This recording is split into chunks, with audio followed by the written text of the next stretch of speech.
welcome to the first Water and Power Subcommittee hearing of the 117th Congress. And I'd like to start by acknowledging that it is taking place during World Water Week.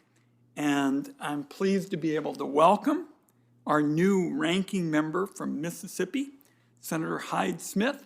We have been comparing notes with respect to the fact that we often walk together to votes in the Senate, and we are both fast walkers.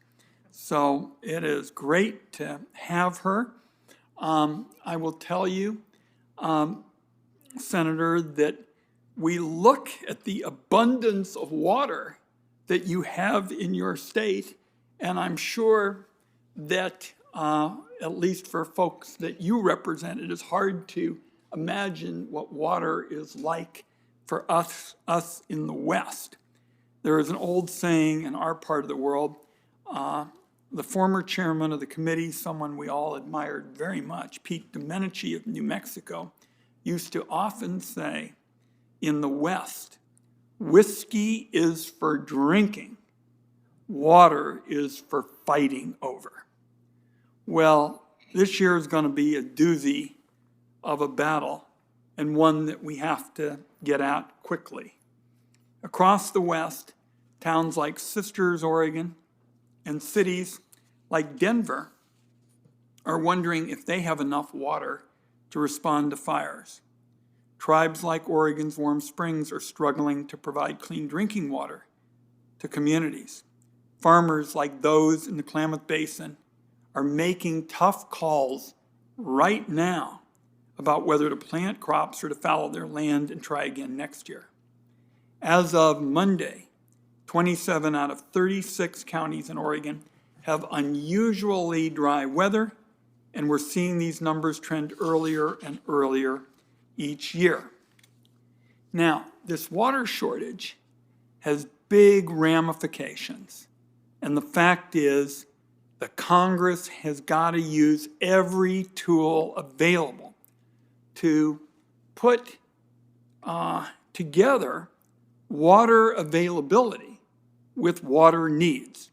So today I introduced legislation that instructs the Bureau of Reclamation to start expanding their toolbox, because that's really what this is about, using every single tool to try to connect water availability with water needs. First, under my bill, the Bureau of Reclamation has to be creative using natural infrastructure to reduce water conflicts. Second, it would prioritize projects that provide multiple benefits: water, recreation, and habitat. And the bill creates new ways for the Bureau of Reclamation to work with farmers, to plan irrigation seasons, and also address issues like migratory birds and endangered fish. So, as we look to this toolbox, I think we're starting off in the right direction, talking about natural infrastructure, using nature to provide clean water, reduce flooding, store spring water for use later.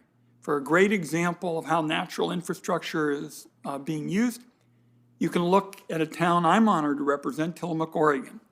There, farmers and local stakeholders worked together, and Tillamook restored 300 acres of fish habitat in their estuary and reduced the flooding risk to the town. How? By removing man-made barriers along the Wilson River to allow the river and ocean tides to meet naturally, flood the original estuary, and support native salmon and steelhead, rather than to flood the town. So I'm looking forward to hearing from our panel today to discuss ways to use what nature has given us to store and conserve water.